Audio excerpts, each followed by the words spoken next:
Israel's municipal elections were held yesterday, and breaking with previous years, many East Jerusalem Muslim Palestinian Israelis decided not to boycott the vote. Many Arab Israelis in the area, along with many Druze in the Golan, did still boycott and protest, but the slow change in attitude has led some analysts to question the true loyalties within the Palestinian population, i.e., would they really be happier under a Palestinian government than under Israel?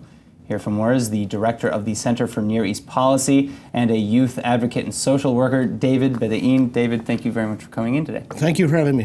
All right, so my first question is, what does this symbolize, do you think? Is there a change in attitude, or is it maybe just people finally figuring out that if they want a real change, they need to vote? Over the last 5 years, the Center for Near East Policy Research has been interviewing Palestinian youth in Jerusalem about what their fears are, what their ambitions are, where they want to go. We get one answer. We want all of Jerusalem, all of Al-Quds. We want the Arab villages that used to be in Jerusalem to be in our hands. Katamon, Deir Yassin, this is what they want, and we'll settle over nothing else. And their loyalty to Jerusalem it stems back to their Arab nationalism, and that is what's determinant. The Palestinian Authority now has an education system which emphasizes the values of not only right of return, but taking back everything in Jerusalem that used to be Arab to go back to them. And every kid from age 5 up talks about their right to go back to the Arab neighborhoods that used to be in Baka and Talbiya and, as I mentioned, Deir Yassin, etc.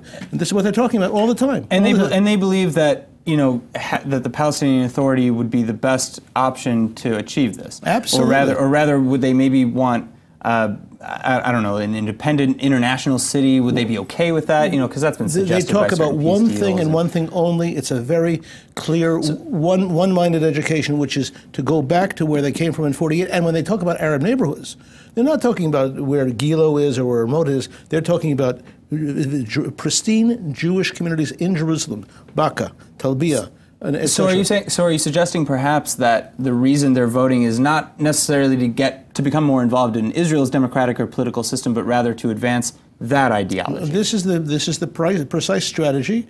They want to get involved, but not for the good reasons that we in Israel seem to think, but they have another agenda, which is dictated by the Palestinian Authority, that they take back everything they lost in 1948. And that's what they talk about all the time in their schools. They have precise addresses, neighborhoods where their grandparents came from, and that's where they want to go back to by force of arms. All right, David Bedein, thank you for coming in and sharing your insights. Thank you.